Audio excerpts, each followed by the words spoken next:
Hello everyone, I am सिमरन त्यागी और आज हम इस वीडियो में पढ़ने वाले हैं व्हाट इज़ सेरीकल्चर यानी कि रेशम पालन क्या है।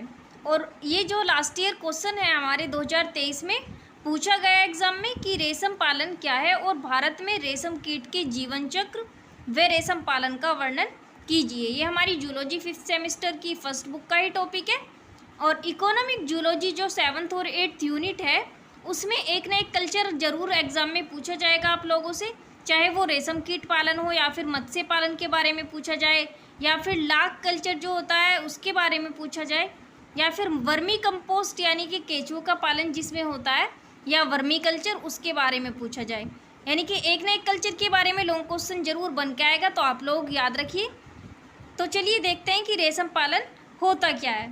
रेशम प्राप्ति हेतु रेशम कीट का समुचित प्रबंधन रेशम कीट पालन कहलाता है। और संपूर्ण विश्व में रेशम कीट की विभिन्न जातियां पाई जाती हैं जो अपने वातावरण के अनुसार रेशम की विभिन्न किस्मों का उत्पादन करती हैं। उसके बाद यहाँ पर क्लासिफिकेशन दिया गया है सिल्क वर्म का, यानी कि रेशम का जो कीट होता है उसका यहाँ पर क्लासिफिकेशन दिया गया है। आप एग्ज़ाम में लिख के आएंगे तो तब आपको ज़्यादा अच्छे मार्क्स इसमें मिलते हैं। सो फाइलम होता है इसका आर्थ्रोपोडा, क्लास होती है इंसेक्टा, ऑर्डर होता है लेपिडोप्टेरा और जीनस होता है बोम्बिक्स। स्पीसीज होती है मोराई, यानी कि बोम्बिक्स मोराई का जो हम क्लासिफिकेशन ये पढ़ रहे थे। ओके, अब देख लेते हैं कि सहसूत के रेशम कीट का जीवन चक्र कैसा होता है, किस प्रकार का होता है। तो चलिए देखते हैं कि बोम्बिक्स मोराई का शरीर जो होता है वो दृढ़ लगभग 4 से 5 सेंटीमीटर लंबा तथा क्रीम रंग का होता है और इसका शरीर सिर, वक्ष तथा उदर में बटा होता है। इसके सिर पर एक जोड़ी संयुक्त नेत्र, एक जोड़ी श्रृंगिकाएं तथा चूसने के लिए अनुकूल मुखांक होते हैं। अब डायग्राम में हम देखने वाले हैं। वक्ष में 2 जोड़ी पंख तथा 3 जोड़ी संयुक्त टांगे पाई जाती हैं। पंख सल्कों से आवृत तथा फैले हुए होते हैं। और रेशम कीट जो होता है, रेशम कीट एक लिंगाश्रयी होता है, यानी कि नर और मादा अलग अलग होते हैं। मादा शलभ सहतूत की पत्तियों पर समूह में 300 से 500 अंडे देती है और ये सहतूत की पत्तियों से चिपके रहते हैं। कुछ दिनों पश्चात अंडों से लार्वा निकलते हैं जो सूक्ष्म, चिकना तथा बेलनाकार जीव तथा कैटरपिलर कहलाता है। और एक कैटरपिलर 3-4 दिनों में लगभग 1000 से 1500 मीटर लंबा रेशम तैयार करने में सक्षम होता है। और यह रेशम कैटरपिलर के चारों ओर लिपटकर कोकून का निर्माण करता है। रेशम कीट की अधिकतम वृद्धि हेतु रेशम पालन केंद्र में 23 डिग्री सेल्सियस से 28 डिग्री सेल्सियस का जो तापक्रम है वो विकसित किया जाता है।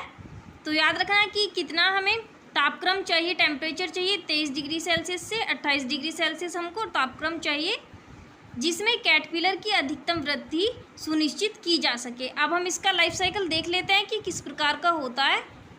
ये देखिए, आप यहाँ पर लाइफ साइकिल देख लीजिए।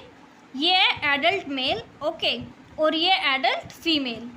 और इनके जब इनमें फर्टिलाइजेशन होगा, एग बनेंगे, तो वो एग यहाँ पर देख लीजिए, यहाँ पर एग्स हैं जो सहतूत की पत्ती पर लगे हुए हैं। उसके बाद एक कैटरपिलर जो होता है हमारा कैटरपिलर, वो यहाँ पर आपको दिख रहा होगा, जो कि क्या है, कैटरपिलर होता है और ये कोकून का निर्माण करता है। ठीक है, यानी कि जो मादा होती है उसने अंडे दिए, 300 से 500 अंडे देती है वो। और उसके बाद जो है कुछ दिनों पश्चात अंडों से लार्वा निकलेंगे और लार्वा निकलने के बाद जो एक चिकना और बेलनाकार जीव बनता है वो कैटरपिलर कहलाता है, जो 3-4 दिन में लगभग 1000 से 1500 मीटर लंबा क्या है, रेशम तैयार करने में सहायक होता है। ठीक है, यहाँ पर क्या है, कोकून का निर्माण कर रहा है और चारों ओर लिपटकर शरीर से इसकी जो कैटरपिलर होता है कोकून का निर्माण होता है। और उसके बाद यहाँ पर इसकी ये प्यूपा अवस्था आपको दिख रही होगी। ठीक है, सो कोकून के अंदर जो है परिवर्धन के पश्चात कैटरपिलर प्यूपा या फिर क्राइसैलिस में बदल जाता है। जो कोकून होता है वो किस में बदल जाता है, यहाँ पर प्यूपा में।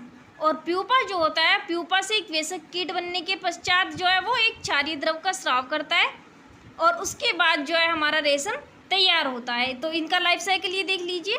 कि कैटरपिलर से कोकून का निर्माण होगा और फिर ये क्या है, एक प्यूपा अवस्था में आ जाता है और उसके बाद पूरा एक वयस्क यानी कि एडल्ट मेल या फिर एडल्ट फीमेल बनते हैं। ये इसका हमारा एक लाइफ साइकिल है शहतूत का जो रेशम कीट होता है उसका। आप चाहें तो इसको स्क्रीनशॉट लेकर डायग्राम भी बना सकते हैं, क्योंकि एग्जाम में अगर हम डायग्राम बना के आएंगे तभी हमें 15 नंबर मिलने वाले हैं। और लॉन्ग क्वेश्चन ही पूछा जाता है इससे कि आप सेरिकल्चर अगर बता रहे हो या फिर एपीकल्चर, इनमें लॉन्ग क्वेश्चन ही आपसे पूछा जाएगा। ये देख लीजिए, यहाँ तक हमने कंप्लीट कर लिया था। उसके बाद होता है कि कोकून के अंदर परिवर्धन के पश्चात कैटरपिलर प्यूपा या फिर क्राइसैलिस में बदल जाता है और प्यूपा अवस्था लगभग 12 से 15 दिन की होती है। उसके बाद प्यूपा से वयस्क कीट बनने के पश्चात वह एक क्षारीय द्रव का स्राव करता है यानी कि प्यूपा, और उसके बाद जो कोकून के सिरे को आर्द्र कर देता है, यानी कि जो द्रव होता है वो कोकून के सिरे को आर्द्र कर देता है और वयस्क कीट इस सिरे से बाहर निकल आता है। इस क्षतिग्रस्त कोकून से रेशम का धागा प्राप्त नहीं होता है।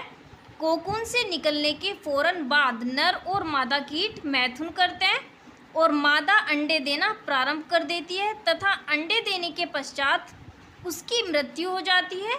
यदि त्वक पतन के समय लार्वा में तरुण हार्मोन अनुपस्थित हो तो लार्वा वयस्क में विकसित है वो हो जाता है। तो ये था हमारा जो रेशम कीट होता है उसका जीवन चक्र। लेकिन रेशम हम किस प्रकार प्राप्त करेंगे? इसको प्राप्त करते हैं हम कि कोकून से जब बाहर निकलते समय प्यूपा रेशम के धागे होते हैं उनको काट देता है और जिससे क्या होता है, रेशम नष्ट हो जाता है। और व्यापारिक उद्देश्य से जो रेशम होता है उसको प्राप्त करने के लिए हम क्या करते हैं, कोकून को गर्म पानी में उबाल लेते हैं और उसके बाद ओवन में रखकर अत्यधिक ताप पर इसको रखा जाता है, जिससे प्यूपा जो होता है वो कोकून के अंदर ही मर जाता है। क्योंकि अगर कोकून उसके यानी कि जो कोकून के अंदर से प्यूपा निकल के जाता है तो रेशम नष्ट हो जाता है। लेकिन जब हम इसको अत्यधिक ताप पर रखते हैं तो प्यूपा जो होता है वो कोकून के अंदर ही मर जाता है। इसको हम स्टफलिंग बोलते हैं इस प्रक्रिया को। उसके बाद हम रीलिंग करते हैं एवं स्पिनिंग करते हैं, यानी कि कोकून का जो निर्माण है वो एक ही धागे से होता है जो कि 1000 से 15 मीटर तक लंबा होता है। और उबालने से जो होता है कोकून के धागे की विभिन्न परतें थोड़ी पतली हो जाती हैं और आसानी से एक दूसरे से अलग हो जाती हैं। तो इस प्रकार क्या है, हम कोकून का जो होता है धागा प्राप्त करते हैं और इसी से रेशम का जो कीट है वो रेशम तैयार करता है। तो आगे भी आप अपनी बुक को कंप्लीट करने के लिए मेरे चैनल के साथ ज्वाइन हो सकते हैं। Thank you.